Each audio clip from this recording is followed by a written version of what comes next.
Sampai bab mahar ibu-ibu ya. Sekarang bab tentang mahar. Wali. Bismillahirrahmanirrahim. Kami sampaikan jazakumullahu khairan kepada Ustadz Ahmad Wahyudi atas apa yang telah disampaikan. Dan untuk ibu-ibu sekalian juga yang beliau sampaikan tadi harap jadi perhatian ya. Bahkan sempat saya seperti panjenengan tadi nyampaikan, kalau ada rezeki dibagi. Oh sampun Ustadz minggu kemarin. Berarti kalau minggu kemarin sudah sekarang enggak perlu gitu seakan-akan. Enggak. Ya setiap dapat rezeki bismillah. Diniatkan apa? Berbagi untuk saudara kita yang ada di Palestina. Assalamualaikum warahmatullahi wabarakatuh.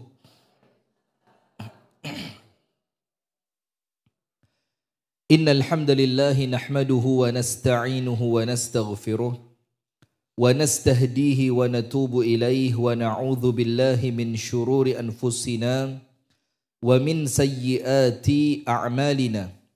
Man yahdihillah fala mudilla lahu wa man yudlil falan tajida lahu waliyyan mursyida. Ashhadu an la ilaha illallah wahdahu la syarika lah. وأشهد أن محمدا عبده ورسوله صلى الله عليه وعلى آله وأصحابه ومن والاه أعوذ بالله من الشيطان الرجيم يا أيها الذين آمنوا اتقوا الله حق تقاته ولا تموتن إلا وأنتم مسلمون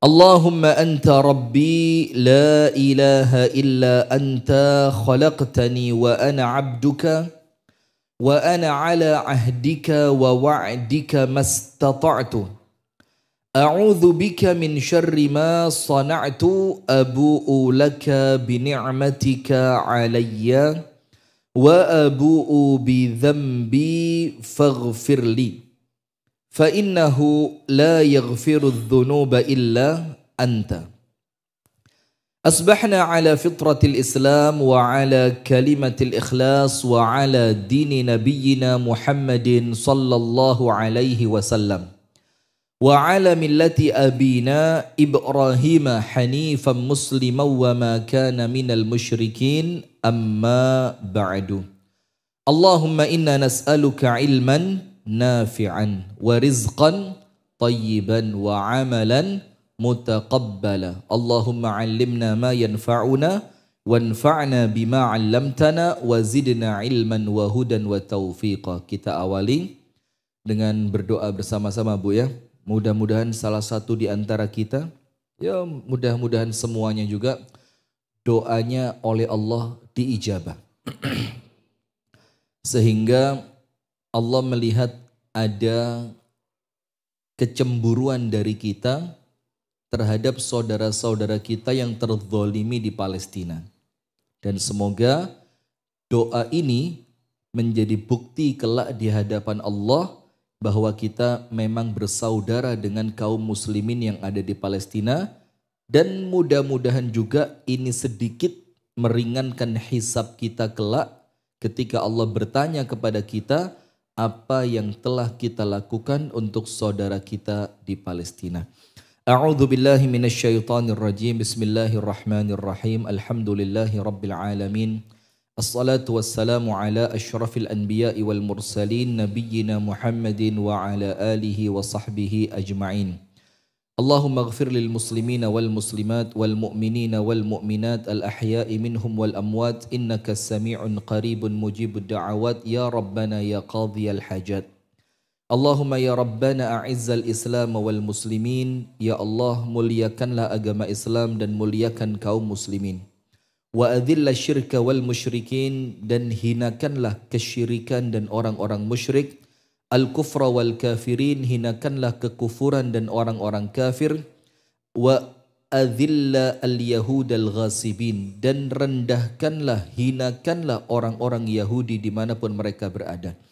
Allahumma ya Rabbana unsur ikhwanana al-muslimina fi Filistin. Ya Allah, berikanlah pertolonganmu, turunkanlah pertolonganmu untuk saudara-saudara kami kaum muslimin yang ada di Palestina. Allahumma ansuril mujahidina fi Filistin. Tolonglah para mujahid yang ada di Palestina ya Allah. Allahumma kun lahum wa la takun alaihim. Turunkanlah pertolonganmu kepada saudara kami untuk melawan musuh-musuh mereka ya Allah. Allahumma taqabbal minhum syuhada'ahum. Terimalah orang-orang yang wafat sebagai syuhada. Washfi marudahum. Dan sembuhkanlah orang-orang yang sakit di antara mereka. Wa afrigh alaihimus sabra. Dan berikanlah, tuangkanlah kesabaran yang tiada batas untuk mereka ya Allah. Allahumma a'idal masjidal aqsa ila rihabil muslimin. Ya Allah, kembalikan Masjidil Aqsa pada naungan orang-orang muslim ya Allah. Allahumma akhrijil yahuda min ardi Filistin. Keluarkanlah orang-orang Yahudi dari Palestina ya Allah. Allahumma zalzilhum zilzalan azima. Goncangkanlah mereka segoncang-goncangnya ya Allah. Wadammirhum tadmira. Hancurkanlah mereka sehancur-hancurnya ya Allah. Ya Rahmanu ya Rahim ya Qawiyyu ya Matin ya Sami'u ya Basir ya Arhamar Rahimin. Rabbana zalamna anfusana wa illam taghfir lana wa tarhamna lanakunanna minal khasirin. Wa sallillahumma wa sallim ala nabiyyina Muhammadin walhamdulillahi rabbil alamin. Hadirin sekalian, ibu-ibu yang dirahmati dan diberkahi oleh Allah, jamaah Majelis Ta'lim Cinta Surga. Kita lanjutkan langsung saja di pagi hari ini pada halaman yang ke-263, yaitu berbicara tentang apa? Mahar. Maka kalau ada keyakinan, Ustadz, apakah mahar yang diberi itu adalah jumlah nafkah bulanan? Jawabannya tidak. Misalkan ngasih mahar 1 juta ketika awal pernikahan sebagai rukun pernikahan. Apakah 1 juta itu kemudian menjadi batas untuk dia memberikan nafkah bulanan kepada istrinya? Jawabannya apa? Tidak. Karena ada keyakinan seperti itu. Yang kedua, apakah untuk perempuan ada nafkah pribadi? Ngerti nggak pribadi? Oh, yang suami kasih kan buat listrik, buat air, buat belanja, buat kebutuhan rumah tangga. Ada nggak selain itu yang khusus buat istri? Tidak ada. Lah, kalau secara hukum tidak ada. Kecuali apabila seorang suami memberikan sukarela. Boleh apa tidak? Boleh. Tapi ketika nuntut, selain sandang, pangan, papan, maka itu adalah tuntutan kepada suami di luar kewajibannya. Maka tergantung apa? Kerelaan hati seorang suami. Kalau suaminya rela, misalkan uang belanja semua sudah, ditambahi ini khusus buat kamu. Maka itu boleh-boleh saja, tapi apa? Bukan menjadi kewajiban. Selama untuk rumah tangga terpenuhi, dan di dalam perkara rumah tangga itu salah satunya untuk kebutuhan siapa? Istri. Nah, maka sudah selesai. Karena apa? Perempuan itu rata-rata kalau punya uang lebih melehar. Sabar. Sudah. Nah, kemudian yang ketiga, kalau ada perempuan menuntut cerai, khulu, ini berkaitan dengan semua ini ya. Nomor 1 tadi apa? Jumlah mahar tidak berarti nafkah bulanan. Yang kedua, apakah terpisah nafkah bulanan rumah tangga dengan uang khusus untuk istri? Jawabannya tidak. Karena nafkah bulanan itu termasuk untuk menafkahi istri. Kecuali kalau suami memiliki kesukarelaan hati. Ini untuk kamu, ini untuk belanja. Boleh. Kemudian yang ketiga, ketika istri menuntut khulu, permintaan cerai pada pengadilan atas suaminya. Karena alasan nafkahnya tidak terpenuhi. Boleh apa tidak? Boleh. Selama kewajiban sandang yang itu merupakan kewajiban suami dan haknya istri. Pangan, kewajibannya suami, haknya istri. Papan, kewajibannya suami, haknya istri. Ada salah satu di antara 3 ini yang tidak terpenuhi. Dan setelah dikomunikasikan semua prosesnya jalan, ternyata tetap, maka istri punya 2 pilihan. Pilihan pertama bersabar, dan itu insya Allah tentu jauh lebih baik. Pilihan kedua, dia mengajukan khulu pada pengadilan untuk dipisahkan dari suaminya. Nah, sebelum muncul keputusan pisah, tidak boleh meninggalkan rumah suami. Cerai talak satu tidak boleh keluar dari rumah suami. Harus nunggu sampai masa iddahnya selesai. Berapa lama? 3 kali masa periodik haid. Maka diceraikan dalam keadaan suci, sebelumnya tidak dikumpuli, haid sekali, haid 2 kali, haid 3 kali, pas selesai suci dari haid yang ketiga, dia baru boleh keluar dari rumah suami. Selama dia masih di rumah suami, berarti nafkahnya, sandang, pangan, papan, itu kewajibannya siapa? Suami. Barakallahu fikum. Nah, itu tiga poin yang berkaitan tentang nafkah atau dalam pembahasan sekarang mahar. Allah Ta'ala berfirman dalam surah An-Nisa surat keempat, ayatnya juga ayat yang keempat. Nah, karena kalau ayat sebelum keempat Anda nanti tidak suka. Fankihu ma taba lakum minan nisa'i mathna wa thulatha wa ruba'. Nikahi perempuan yang kamu suka. Allah bilang berapa? 2 atau 3 atau 4. Terus yang nyuruh 1 siapa? Terus yang 1 itu ikut perintahnya siapa?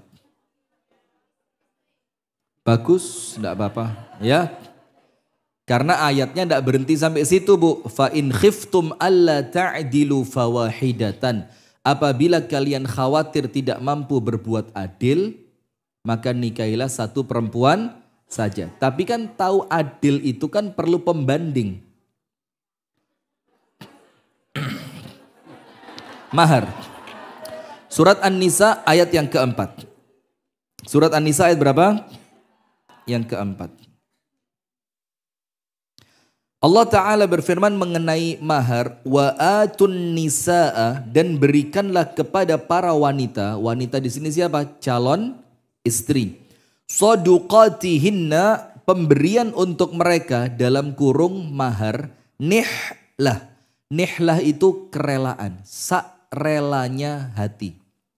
Jangan salah faham, yang rela sesuai kerelaan hati itu jumlahnya. Tapi memberikan mahar kepada wanita yang dinikahi hukumnya wajib, bahkan dia menjadi rukun pernikahan. Kalau pernikahan tidak ada mahar, maka nikahnya apa? Batal. Walaupun mahar itu juga boleh ditunda pembayarannya. Diutang. Atau boleh juga gini, mahar itu cara bayarnya 3. Tunai, itu maka kalau nikah itu halan. Artinya dibayar tunai. Halan saat ini juga. Kemungkinan cara bayar yang pertama. Cara bayar yang kedua, naqdan. Nun, qaf, dal, alif. Naqdan.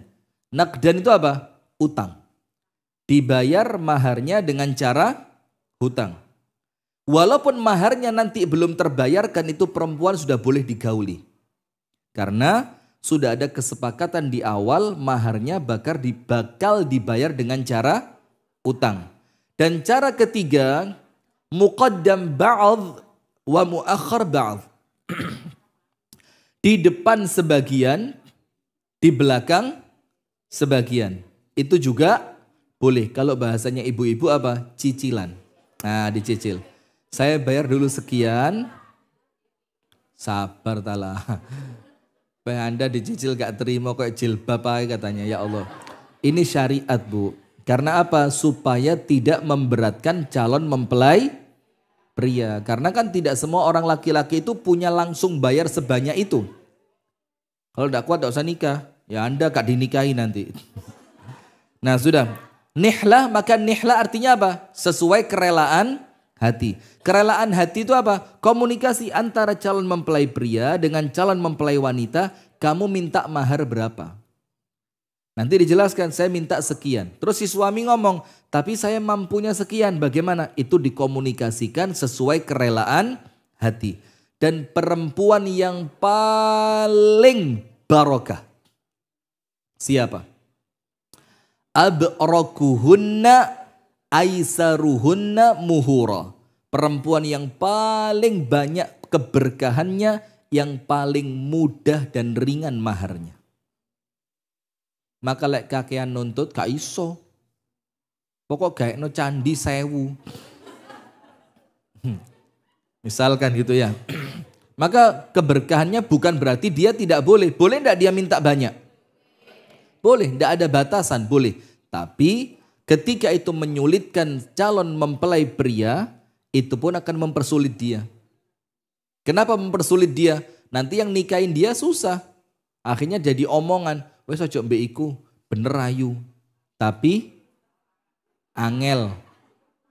Memang dia cantik, tapi permintaannya banyak. Memang dia cantik, tapi akhirnya tersebar. Lama-lama nanti umur 40, ya wes sing penting gelem mbek aku. Ya, akhirnya jadi istri keempat.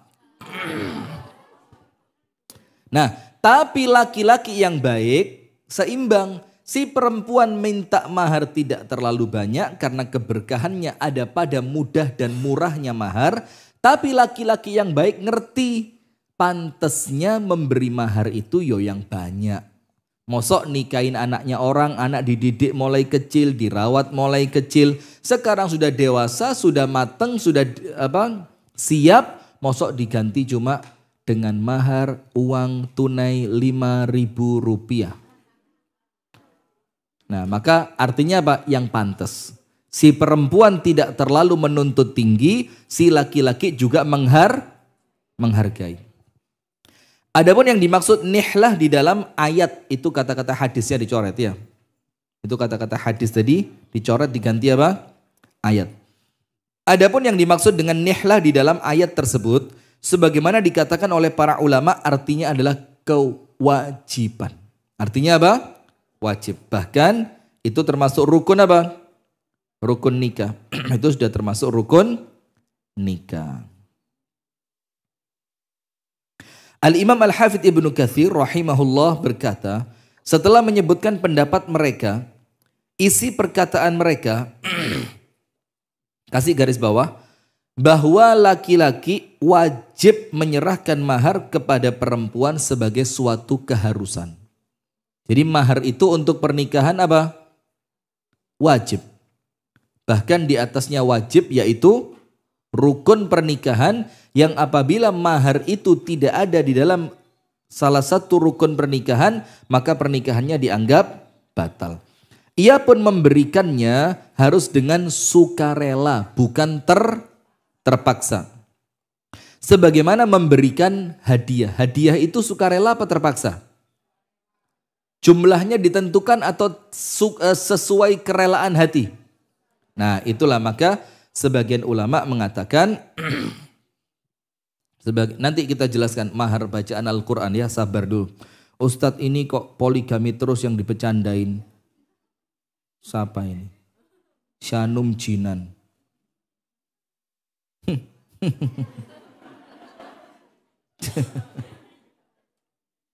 Sabar Bu, sabar. Saya bukan bercanda, saya serius. Anda salah paham. Saya bukan bercanda, saya apa? Terima kasih Bu-Ibu. Sudah, maka dengan memberikannya sukarela seperti apa? Hadiah. Sukarela apanya? Memberikannya ataupun jumlahnya. Semuanya sukarela. Demikian juga ia wajib memberikan maharnya kepada perempuan yang dinikahinya dengan penuh kerelaan. Maka jika perempuan tersebut dengan sukarela memberikan sedikit dari maharnya yang telah disebutkan tadi, hendaknya laki-laki memakannya dengan halal dan kerelaan. Faham enggak? Misalkan maharnya uang 1 juta. Terus kan nikahnya siang ini. Nanti malam mereka keluar makan. Ternyata yang ngebosi siapa? Istri. Laki-laki model apa ini? Tidak apa-apa, biasa aja. Dan biasa kan? Yang ngebosi istri biasa kan? Biasa. Memang. Karena uangnya juga uang suami. Dapat duit, setor. Setelah disetor, istri masuk. Nanti keluar, dek bayaran. Ya tetap kata suami, wong ya duitku juga. Dan suami yang memalukan. Itu kalau mau keluar rumah, dek njaluk sangune. Aduh. Itu memalukan. Dan ingat loh Bu, dalam Islam uang itu dikelola dan dipegang suami. Walaupun ini bukan hukum yang mengikat. Ketika keumuman di dalam masyarakat atau maslahat itu ada ketika uang dipegang perempuan, maka boleh apa tidak? Boleh. Misalkan memang suami udah saya nggak kuat lagi ngurus uang ini. Terus aku tak kerja saya kerja untuk uang ini kamu yang atur. Bagaimana uang listrik, bagaimana uang sekolah anak-anak. Boleh apa enggak? Boleh. Tapi idealnya dipegang siapa? Suami. Supaya apa? Muncul komunikasi. Ya bahaya nemen dah. Kayak nggak tahu suami kalau pegang uang aja.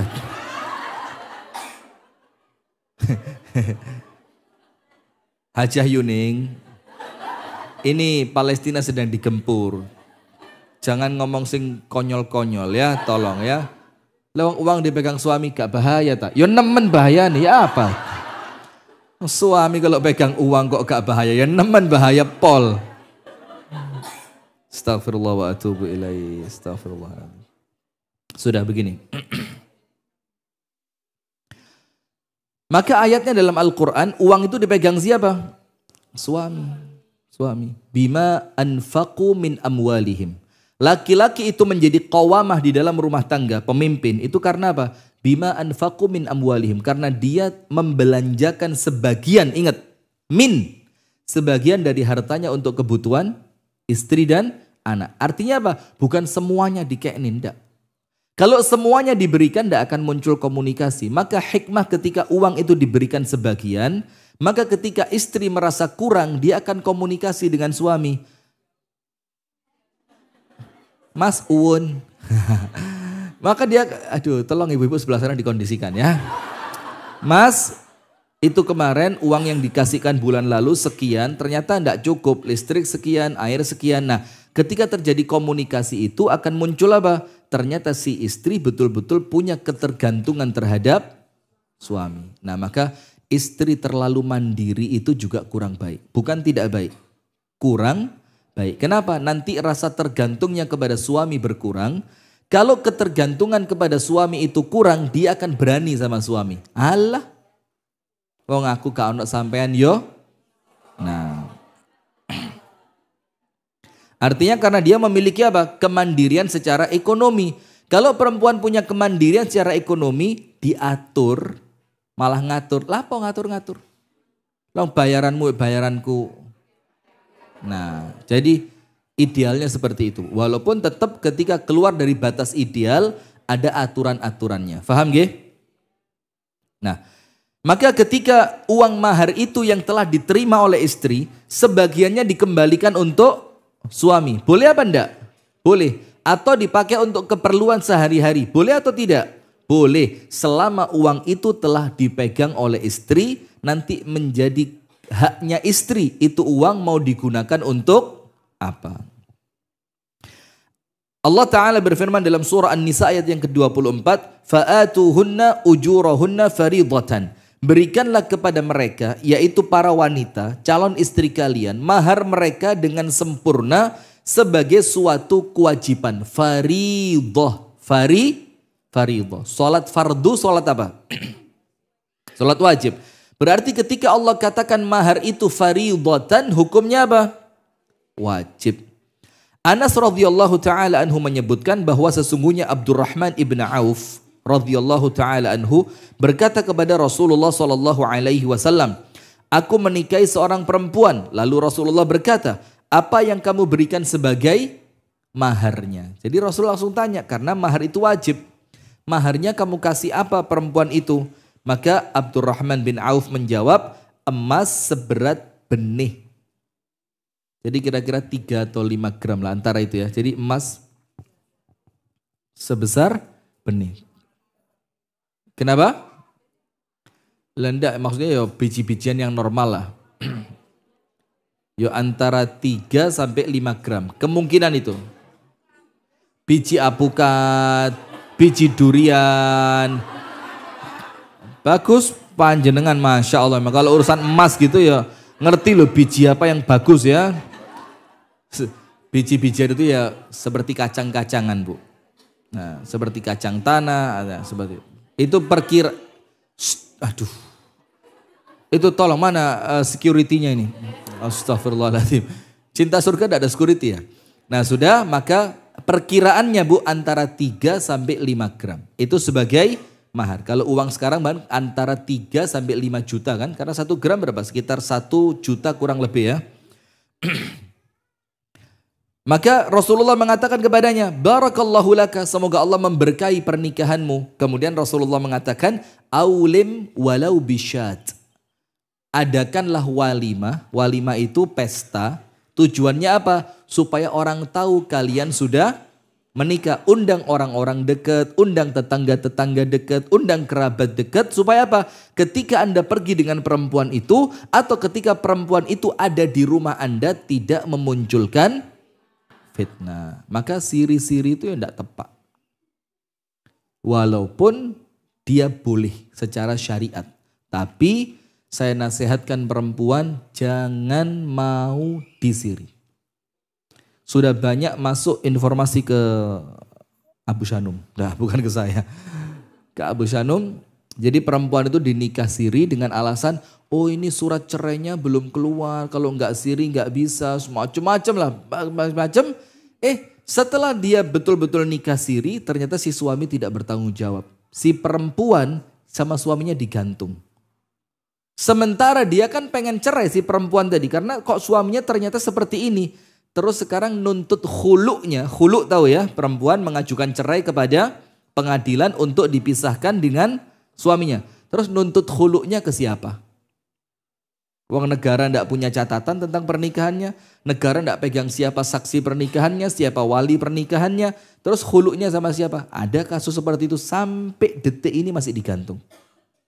Karena suami tidak mau menceraikan, si istri sudah merasa tidak betah. Kita tanya, lu terus dulu nikahnya sama siapa? Anu kali Pak Yai.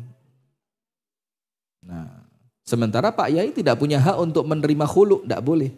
Khulu itu haknya siapa? Sultan.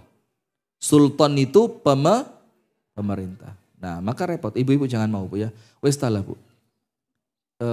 Insya Allah kalau waktunya jodohnya datang, Allah akan datangkan yang terbaik. Nggak usah pakai menggebu. Ya wes ya timbang gak. Ya daripada tidak kita sirik. Jangan. Bismillah. Yang resmi. Nah, maka Rasulullah mengatakan aulim walau bisyatin, maka wahai Abdurrahman ibn Auf, lakukanlah apa? Walimah, walaupun sekedar menyembelih kambing cuma 1. Ini orang Arab dulu nikah kambing 1 itu cuma. Kalau di tempat kita kambing 1, di tempat kita paling apa sih?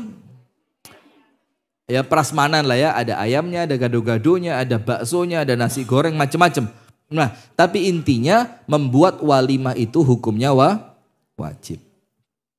Masih dari Anas ibnu Malik, sesungguhnya Rasulullah ada yang salah baca ini. Aulim walau bisyatin, berarti harus sate. Iya, ada yang bilang, berarti kudu sate gila, gak sate gak sah iki. Karena Rasulullah mengatakan aulim walau bisyatin, berarti sate iki. Gak oleh sego goreng, cumi, apalagi bakso, capcay, tidak boleh, harus sate. Nah itu salah. Ini karena bahasa Arab yang artinya seekor domba atau kambing. Masih dari Anas ibnu Malik, sesungguhnya Rasulullah SAW memerdekakan Sofia. Karena Sofia itu kan, maaf ya, itu seorang budak Yahudi yang dihadiahkan untuk siapa? Nabi Muhammad. Ketika Nabi Muhammad akan menikahi Sofia radhiyallahu taala anha ummul mukminin, maka maharnya apa? Dimerdekakan. Karena budak itu kan harganya mahal. Maka kata Rasulullah, aku jadikan maharku adalah apa? Kemerdekaanmu. Jadi engkau dimerdekakan dari perbudakan, itu sebagai maharku untuk menikahimu. Maka Rasulullah menjadikan kemerdekaan Sofiyah, lepasnya Sofiyah dari perbudakan sebagai maharnya. Sahal bin Sa'ad, jadi mahar itu Bu, awalnya sesuatu yang bernilai, ada nilainya. Entah itu uang, atau emas, atau tanah, atau apapun yang penting ada nilainya. Atau bahkan apa ya, dengan mahar mungkin ya, hasil pertanian dari sawah saya musim ini. Misalkan padinya sudah mulai kuning, boleh tidak apa-apa. Jadi nanti hasilnya berapapun itu jumlahnya untuk siapa? Untuk istri. Yang penting ada nilainya. Saya tidak tahu Ustaz Wahyudi, apa hari ini infaknya untuk Palestina atau bagaimana? Nanti dikomunikasikan panitia ya. Dan seperti beliau sampaikan, Anda lewat manapun boleh, Jadi insya Allah mudah-mudahan semuanya amanah kan. Nah cuma memang saat ini jangan kecewa. Karena memang bantuan itu prosedur masuknya ke Palestina memang sedikit susah. Sehingga Anda jangan, waduh terlanjur saya sumbangin ke sana ternyata nggak sampai. Loh, Anda nyumbang itu ikhlas saja sudah.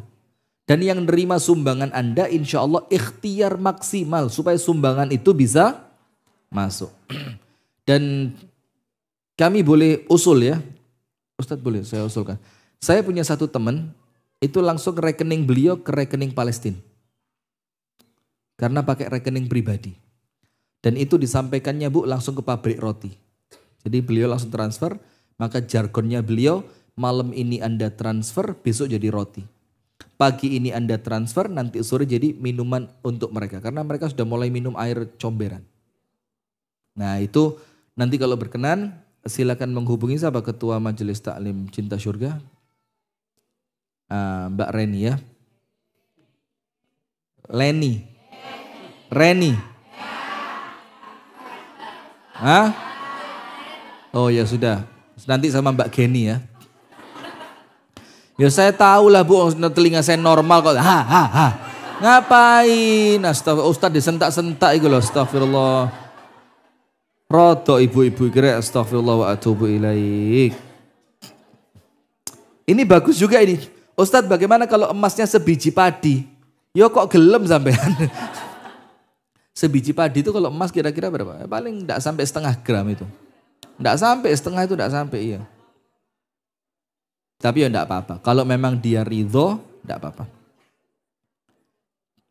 Sahal bin Sa'ad menuturkan bahwa sesungguhnya Nabi Muhammad berkata sallallahu alaihi wasallam kepada seorang laki-laki, "Tazawwaj walau bi khatamin min hadid." Nikahlah engkau. Ini kata perintah.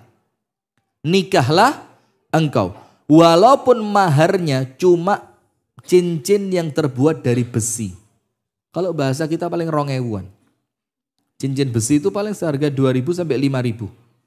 Kalau bagus dikit 5.000. Kalau bentuknya biasa, tidak ada ukirannya, tidak ada mata-matanya, maka paling 2.000. Maka Rasulullah bilang, nikahlah. Dan ini ada isyarat Bu, bahwa nikah itu penting. Mbak, nikah itu penting. Lah ini serius, saya sedang tidak merayu panjenengan. Apa urusan saya ngerayu ibu-ibu? Nah maka nikah itu penting. Dan bahkan dalam Islam tidak dianjurkan di dalam syariat untuk apa? Menyendiri, hidup sendiri.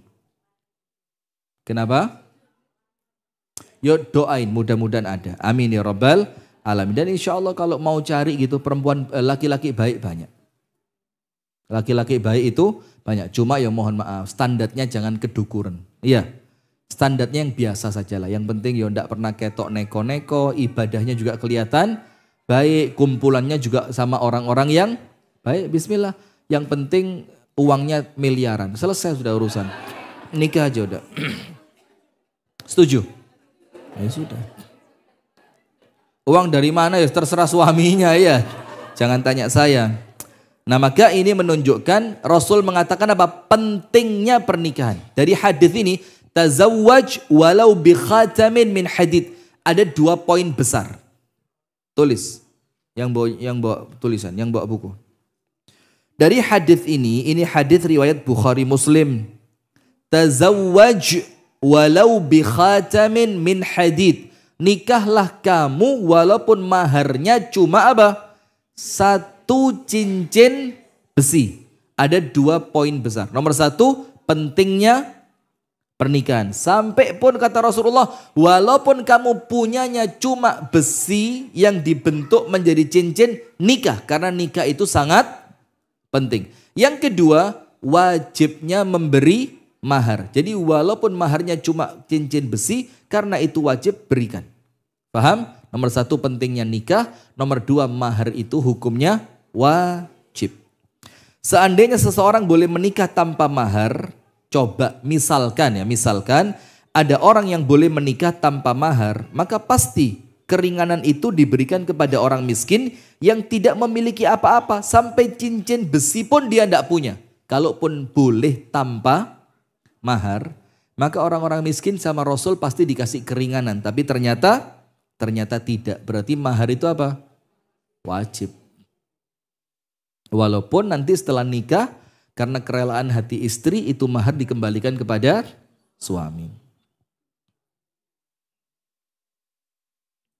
Sehingga kondisi tersebut memaksanya untuk menjadikan kain sarungnya sebagai mahar. Misalkan ada orang miskin, sampai cincin besi pun dia tidak nemu, dia tidak punya. Maka yang dia punya cuma apa? Sarung yang sedang dia pakai. Karena lihat, bukan dicopot. Ini kilo, astagfirullahaladzim. Astagfirullahaladzim. Nanti dikira penonton YouTube, dikira ustadznya yang konyol loh. Padahal jamaahnya yang model. Saya cuma ngimbangi tok loh padahal ini. Nah jadi dia ngomong sama istrinya, ini sarung saya sebagai mahar. Tapi dengan kerelaan hatimu biarkan saya pinjem dulu. Nanti malam baru saya kasih buat kamu. Atau nanti kalau saya sudah punya gantinya saya kasihkan buat, boleh apa enggak? Kan boleh, karena mahar tadi boleh dibayar langsung, utang atau cicil. Nah mungkin cicilannya begitu, pokok kalau malam buat kamu, kalau siang buat saya. Nyicilnya begitu, kita gantian pemakaian ya, paham? Ngertilah Anda, sudah dewasa kan? Sebagaimana yang dilakukan oleh siapa? Sahal bin Sa'ad mengenai kisah seorang perempuan yang menyodorkan dirinya untuk dinikahi. Dan itu kejadian Bu, Sahal bin Sa'ad. Salah seorang sahabat Nabi Muhammad, Sahal bin Sa'ad ini, dia nikah, tidak punya apa-apa. Suruh cari cincin besi. Ya Rasul, tidak ketemu. Rasul bilang, ya udahlah sarung aja udah. Dan tapi yang minta nikah siapa? Perempuannya. Perempuannya ridho tidak dengan itu? Ridho. Selesai urusan. Tidak usah Anda manas-manasi. Kok gelem sih Mbak? Murah sekali. Tidak usah. Lawang dia mau, kenapa Anda yang... Nah, seorang laki-laki dari sahabat Rasulullah berdiri lalu berkata, wahai Rasulullah, nikahkan aku dengan dia, perempuan, suatu perempuan. Rasulullah bertanya kepadanya, apakah kamu memiliki sesuatu? Punya tidak sesuatu? Maksudnya untuk dijadikan sebagai apa? Mahar. Ia menjawab, tidak punya. Lagi nekat lagi. Tidak punya sesuatu tapi minta nikah. Dan di zaman Rasulullah biasa aja. Karena di zaman Rasulullah itu kekayaan itu tidak terlalu dipandang sebagai sesuatu yang penting. Sehingga ketika mereka menikah, saya nikah karena Allah, saya nikah untuk agama, saya menikah untuk ibadah, saya nikah untuk menjaga diri dari perbuatan yang dilarang oleh syariat. Sehingga si laki-laki ngerti, si perempuan juga ngerti, maka tidak harus punya ini, punya itu, rumah, mobil, tidak harus. Karena niatan mereka ibadah. Maka Rasulullah bersabda, pergi. Kamu cari dulu sesuatu yang bisa kamu jadikan sebagai mahar, walaupun apa? Khatami hadidin, walaupun cuma cincin besi. Cari dulu. Ia pun pergi untuk cari. Lalu datang lagi, ternyata apa? Ya Rasul, tidak ketemu. Sampai cincin besi lo tidak ketemu. Cincin besi itu Anda ngerti tidak? Kawat jemuran. Lah, saya serius ini. Kawat jemuran, apa saya terlalu konyol ya? Sampai saya serius pun diketawain loh. Kawat jemuran yang kemudian dia potong sedemikian rupa, kemudian dibentuk menjadi cincin. Ternyata laki-laki itu tadi mengatakan, ya Rasulullah, saya tidak nemu apapun walaupun sekedar cincin besi. Maka Rasulullah bersabda, kamu punya hafalan Quran enggak? Dibilang, ya sudah saya punya kalau hafalan Quran. Saya hafal surat ini dan surat itu. Kalau panjenengan mungkin ya saya hafal Al-Ikhlas, Al-Falak, An-Nas. Rasulullah bersabda, pergilah, aku telah menikahkan engkau dengan perempuan ini dengan mahar hafalan Al-Qur'anmu. Berarti boleh apa tidak memberi mahar dengan hafalan Quran? Tapi ini bukan prioritas utama. Karena yang utama mahar itu ada bentuknya.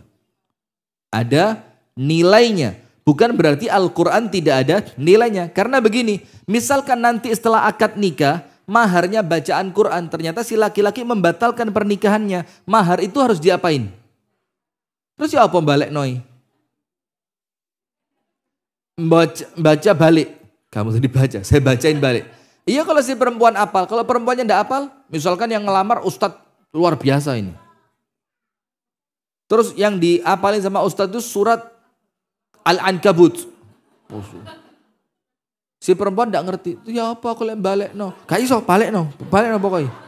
Ya apa mah, melbu pondok Imam Balkhi dulu, apalan. Nah maka akan muncul kendala, walaupun secara syariat boleh atau tidak? Boleh. Tapi ingat Bu, itu ketika semuanya sudah tidak bisa ditemukan untuk dibayarkan sebagai mahar. Kalau masih bisa, tentu oleh para ulama dianjurkan selain itu dulu. Seorang laki-laki boleh mendahulukan seluruh maharnya, atau juga mengakhirkan semuanya, atau mendahulukan sebagian dan mengakhirkan sebagian. Ini yang saya sampaikan tadi. Boleh tunai di awal keseluruhan, boleh utang di akhir keseluruhan, dan boleh sebagian dibayar di depan, sebagian dibayar di belakang. Boleh apa tidak? Boleh. Seorang laki-laki juga, kasih garis bawah. Seorang laki-laki juga boleh menggauli perempuan yaitu istrinya meskipun ia belum memberikan mahar kepadanya sedikit pun selama akadnya jelas. Saya bayar utang. Ketika saksi dan wali mengatakan sip, sah, saya terima, ridho, setuju, maka mereka sudah sah sebagai suami istri. Kalau sah sebagai suami istri maka tidak ada penghalang untuk mereka melakukan hubungan suami istri. Walaupun maharnya masih utang. Terus? Loh, saya ada ngomong apa tadi kok sampai ketawa? Ini panjenengan cerita masa lalu ini. Dulu panjenengan maharnya apa? Hah? Apa? Tunai? Tapi gak dibayar. Oh tunai ya, dibayar. Tunai. Ya mesti tunai mek 2.000. Masuk 2.000 utang, keterlaluan. Seorang laki-laki juga boleh menggauli perempuan meskipun ia belum memberikan mahar kepadanya sedikit pun. Dan wajib bagi laki-laki tersebut memberikan mahar mithli. Misalkan gini. Mahar mithli itu apa? Gini Bu. Saya nikah sama, jangan saya contohnya.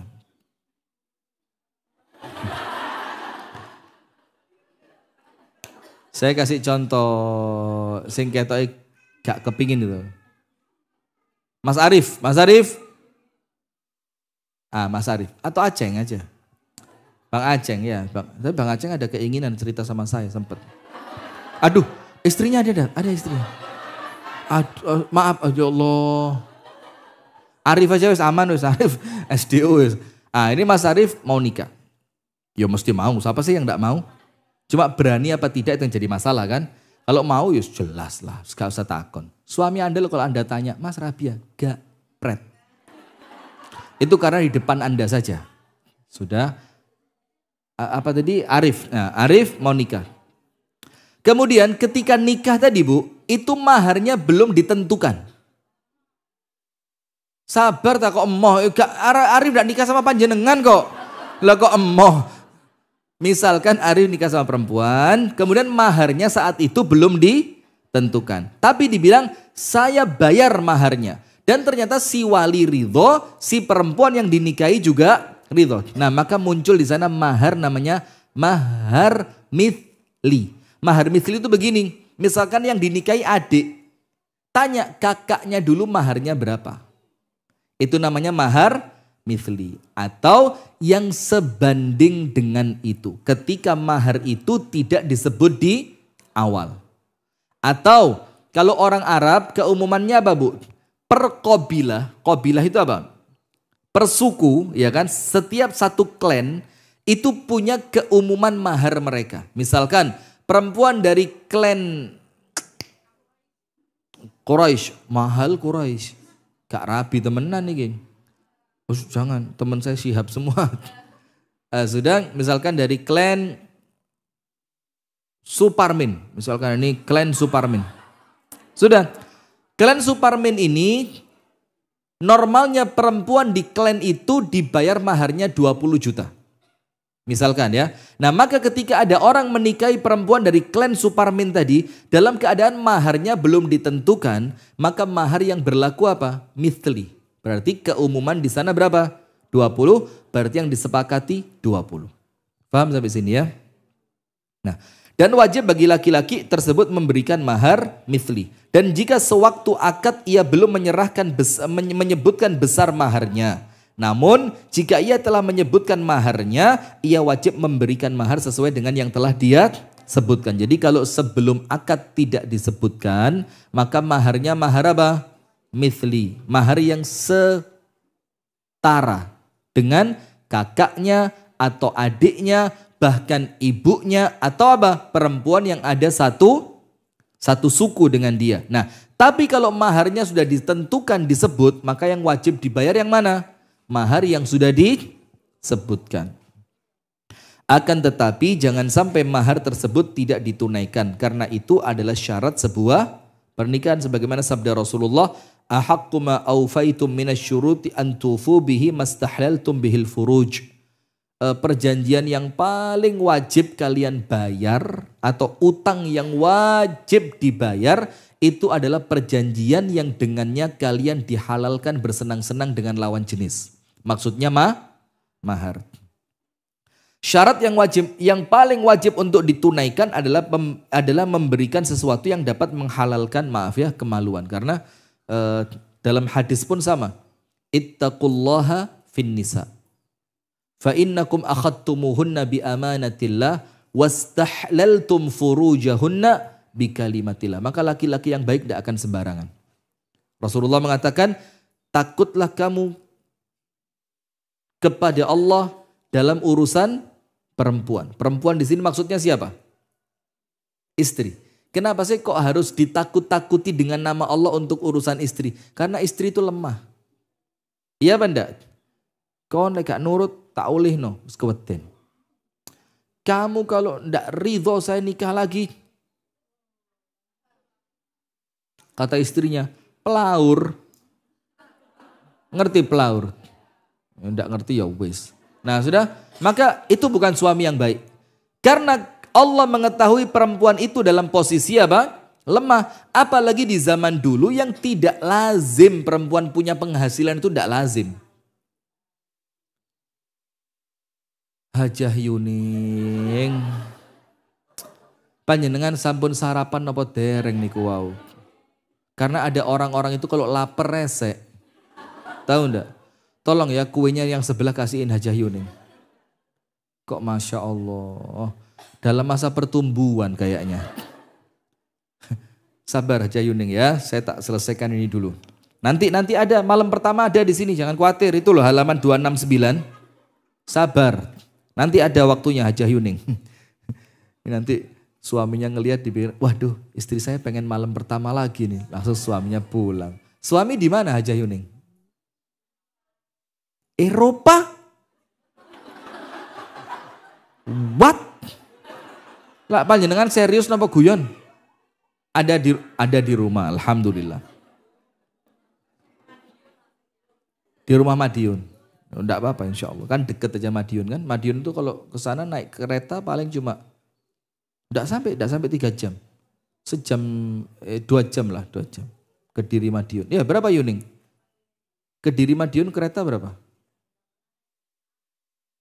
Sombong, sombong, sombong.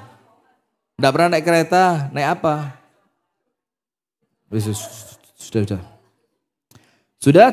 Maka karena Allah tahu perempuan itu lemah, maka laki-laki yang menikahi mereka oleh Allah ditakut-takuti dengan siapa? Dengan Allah. Takutlah kamu kepada Allah pada urusan perempuan. Karena perempuan itu kadang-kadang bu, manutnya itu kepeksa gara-gara tidak punya pilihan. Nah maka laki-laki yang baik itu senantiasa ngasih keluasan buat perempuan. Kamu pengen kemana? Pengen ke rumah orang tuamu? Ayo aku anterin. Kamu pengen kemana? Ya ayolah diajak jalan-jalan lah, saya pengen makan ke sini. Ayo makan. Ayolah sekali-sekali wis gak usah ini kita jalan aja keluar, gak usah ini. Nah, itu laki-laki yang baik. Siapa contohnya? Ustadz Ahmad Wahyudi. Jika seorang laki-laki meninggal setelah akad nikah, nasib. Setelah akad nikah loh ini. Anda ngerti akad kan? Akadnya masih sekedar qabil tuh. Moro-moro. Ya Allah nasib. Pernah kejadian gak seperti ini? Pernah? Ada yang saya tahu tapi di berita. Jadi rombongan pengantin laki-laki setelah selesai akad nikah mobilnya kecelakaan. Nasallallahu salamul afiyah. Itu akhirnya si laki-lakinya apa?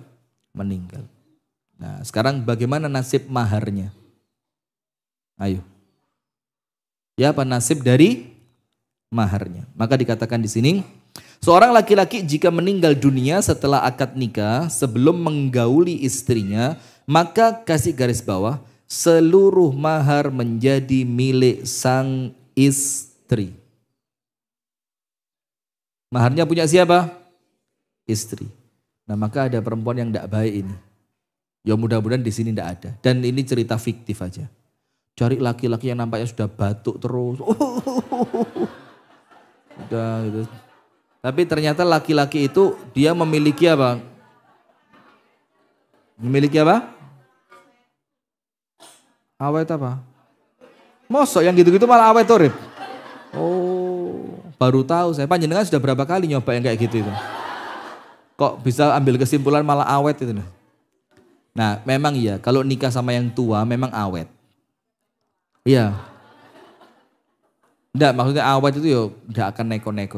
Insya Allah sudah nerimo. Apa? Apa Pak? Iya sudah, ya memang sudah. Mau ngapain? Sudah? Maka maharnya menjadi milik siapa? Istri. Sebagaimana diriwayatkan oleh Al-Imam dari Al-Qamah. Ia berkata, seorang laki-laki diadukan kepada Abdullah bin Mas'ud tentang perempuan yang dinikahinya. Kemudian laki-laki tersebut meninggal dan ia belum menetapkan jumlah maharnya. Ya apa ini? Nikah sudah, mahar disepakati ada maharnya, dalam keadaan maharnya belum ditentukan, tapi laki-lakinya keburu meninggal. Padahal itu mahar seharusnya milik siapa? Istri. Nah bagaimana? Maka mereka berselisih mengenai apa? Jumlah maharnya. Dan laki-laki itu belum menggauli istrinya. Lalu Abdullah berkata, aku memandang bahwa perempuan tersebut berhak mendapatkan mahar mithli. Dengan mahar perempuan-perempuan yang menjadi kerabatnya, perempuan tersebut juga menjadi ahli waris suaminya yang meninggal. Dan ia wajib menunggu masa iddahnya. Double bonus. Mahar dapat, waris dapat. Ada gambaran sudah siapa yang akan Anda nikahi? Mahar dapat, waris dapat. Memang perempuan itu dalam Islam senantiasa diuntungkan kok. Perempuan itu dalam Islam itu dimuliakan, Bu. Bayangin, Anda lo tidak disuruh kerja dalam Islam. Yang kerja siapa? Suami. Anda cukup di rumah cantik-cantik, manis-manis, rapi-rapi, bersih-bersih. Kenapa? Pokok semua kebutuhan tanggung jawabnya siapa? Selama kebutuhan itu tidak keluar dari batas kenormalan. Batas kenormalan itu apa? Ya umumnya perempuan di tempat itu. Misalkan di Paris ini Bu, normalnya perempuan dikasih oleh suaminya 1 bulan berapa? Enggak, saya tanya serius ini. Normal itu ya rata-rata lah. Diambil dari batas atas, batas bawah diambil tengahnya. Berapa? Kok ngenyek? Enggak saya gak ngenyekan. Astagfirullahaladzim. Berapa? Ya 1 bulannya. Ya semua untuk belanja, untuk normal. 20 juta. Mari kita gak payu perempuan pare ini. Jadi kasih yang normal lah. Normal 5 juta lah ya. Untuk semua kebutuhan ya.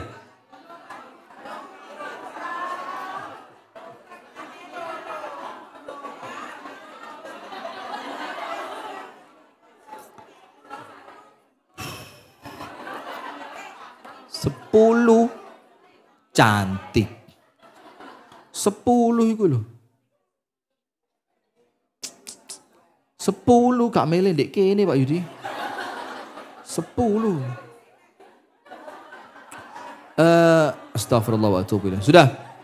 Maka diberi apa? Diberi mahar mithli. Karena apa? Maharnya ketika nikah belum ditentukan dan itu si perempuan juga belum digauli, maka itu perempuan sudah sah menjadi siapa? Istrinya. Nah maka maharnya dibayarkan sesuai keumuman perempuan yang ada di sekitarnya. Kemudian yang kedua dia menjadi ahli warisnya. Yang ketiga tetap harus menunggu masa iddah. Ma'qil bin Sinan al-Ashja'i radhiyallahu anhu menyaksikan bahwa Rasulullah SAW menetapkan mahar untuk Barwa binti Wasyik. Yang sama besarnya dengan mahar yang diberikan Wasyik kepada istrinya. Ngerti tidak gini? Orang zaman dulu ngasih mahar itu emas. Dan emas itu kan nilainya tidak turun. Nah maka antara mahar emasnya ibu dan anak itu bisa disetarakan. Nah maka ini ada kasus seorang suami menikah. Ternyata maharnya belum ditentukan di awal. Belum ditentukan di awal. Apa yang terjadi? Ternyata meninggal.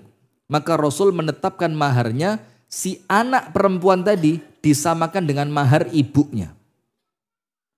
Tapi kalau pakai uang antara ibu dan anak disamakan ya enggak masuk akal ya. Karena kan beda zaman maka nilai uang apa?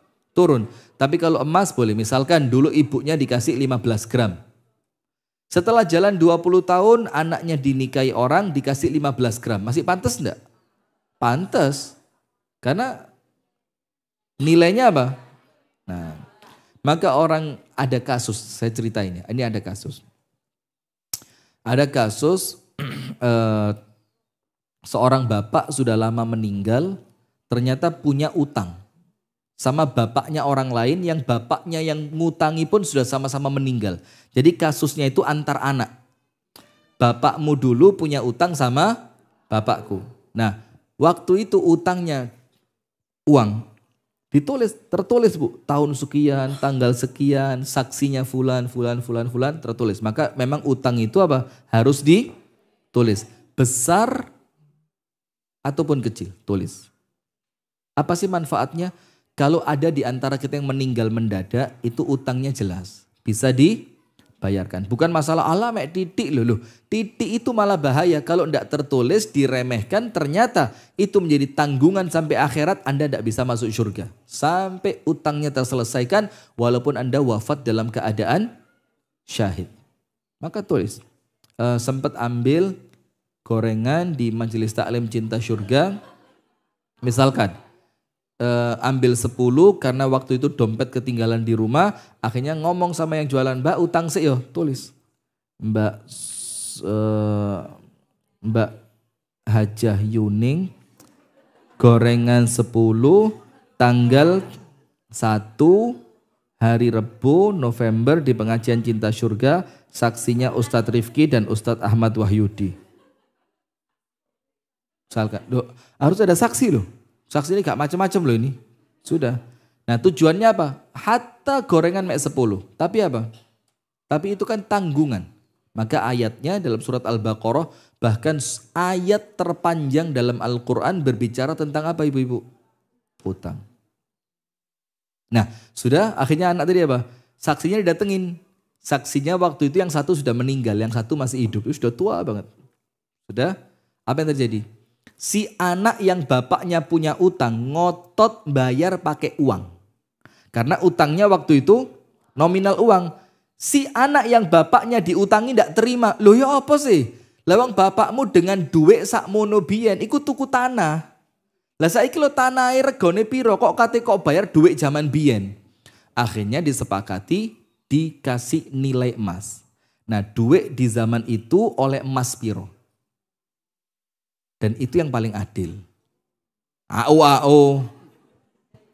Nah, itu yang paling adil. Kenapa? Karena kalau uang nilainya bagaimana? Turun. Kalau emas nilainya tetap. Bahkan uang itu nilainya menyesuaikan apa? Emas. Paham ya?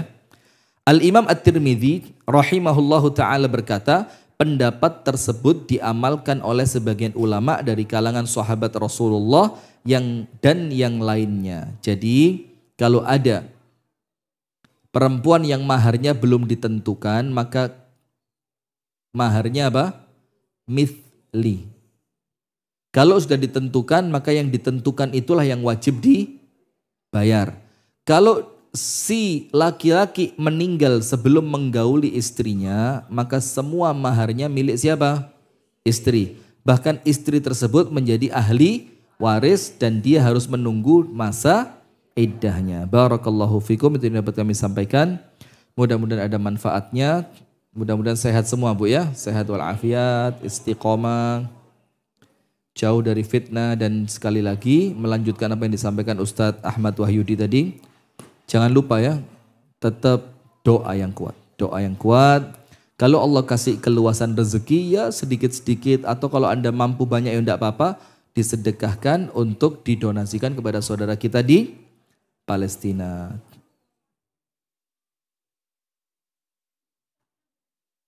Nah, mahar dipinjam oleh suami, boleh. Sampai sekarang belum dibayar, yo ditagih. Maka kalau itu akadnya utang piutang itu jelas. Diambilnya kapan, dibayarnya kapan. Dan ditagih aja, ditagih.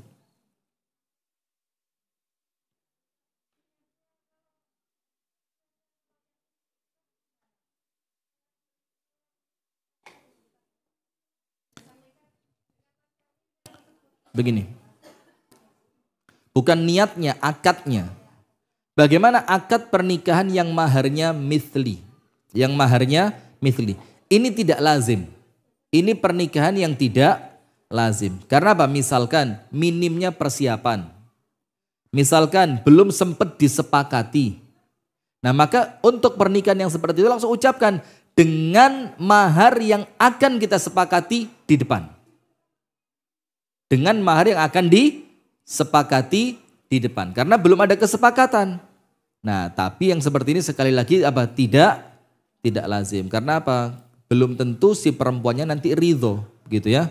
Wallahu ta'ala a'lam bissawab. Sudah, yang lain ada pertanyaan? Mbak yang sebelah sana tadi, kenapa mahar Anda kenapa tadi? Tidak ada. Aman ya. Hajah Yuning, silakan.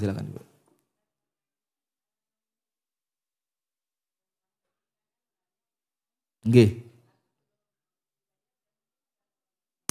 Boleh diridhoi. Sama seperti orang yang ngutang, utangnya diikhlaskan. Boleh apa enggak? Boleh. Boleh. Jadi atas keikhlasan si istri, tak anggap utangmu lunas. Tidak apa-apa, boleh. Wallahu a'lam bishawab. Silakan. Oh gini tadi. Oh betulin masker.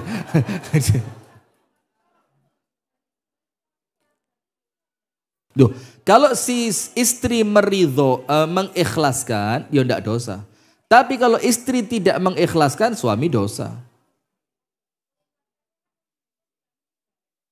Tahu dari mana Anda yang sebelah sana kok yang tanya? Sebelum meninggal belum Anda ridho kan? Belum Anda ikhlaskan? Sakit. Ya enggak apa-apa. Dianggap gampang aja. Jangan dipersulit. Ikhlasin. Maharnya TV waktu itu. Tahun berapa itu? 90-an?